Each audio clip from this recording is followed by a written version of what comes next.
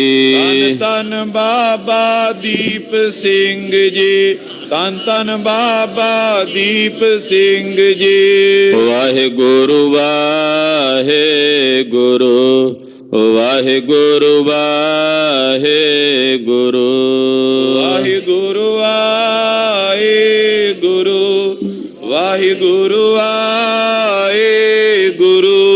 ਹੈ ਅਚੁੱਤ ਹੈ ਪਾਰ ਬ੍ਰਹਮ, ਅਬਨਾਸੀ ਅਗਨਾਸ, ਏ ਪੂਰਨ ਏ ਸਰਬ ਮੈਂ, ਦੁਖ ਭੰਜਨ ਗੁਣ ਤਾਸ। ਹੈ ਸੰਗੀ ਹੈ ਨਿਰੰਕਾਰ, ਏ ਨਿਰਗੁਣ ਸਭ ਟੇਕ, ਹੈ ਗੋਬਿੰਦ ਹੈ ਗੁਣ ਨਿਧਾਨ, ਜਾਂ ਕੇ ਸਦਾ ਬਬੇਤ। ਹੈ ਅਪਰੰਪਰ ਹਰ ਹਰੇ, ਹੈ ਪੀਓ ਅਣਹਾਰ, ਹੈ ਸੰਤ ਕੈ ਸਦਾ ਸੰਗ, ਨਿਧਾਰਾ ਆਧਾਰ। ਹੈ ਠਾਕੁਰ ਹਾਂ ਦਾਸਰੋ, ਮੈਂ ਨਿਰਗੁਣ ਗੁਣ ਨਹੀਂ ਕੋਏ, ਨਾਨਕ ਦੀਜੈ ਨਾਮ ਦਾਨ, ਰਾਖੋ ਹੀ ਐ ਪਰੋਏ। ਆਏ ਪ੍ਰਭ ਸ਼ਰਣਾਗਤੀ, ਕਿਰਪਾ ਨਿਧ ਦਿਆਲ, ਏਕ ਅੱਖਰ ਹਰ ਮਨ ਬਸਤ, ਨਾਨਕ ਓਤ ਨਿਆਲ। ਵਾਹਿਗੁਰੂ ਨਾਮ ਜਹਾਜ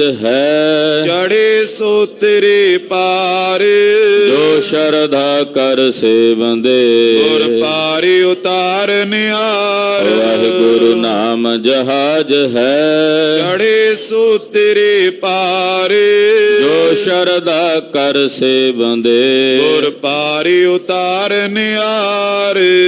ਵਾਹਿਗੁਰੂ ਜੀ ਕਾ ਖਾਲਸਾ, ਵਾਹਿਗੁਰੂ ਜੀ ਕੀ ਫਤਿਹ।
ਇੱਕ ਓੰਕਾਰ ਸਤਿਨਾਮ ਕਰਤਾ ਪੁਰਖ ਨਿਰਭਉ ਨਿਰਵੈਰ ਅਕਾਲ ਮੂਰਤ ਅਜੂਨੀ ਸੈਭੰ ਗੁਰ ਪ੍ਰਸਾਦ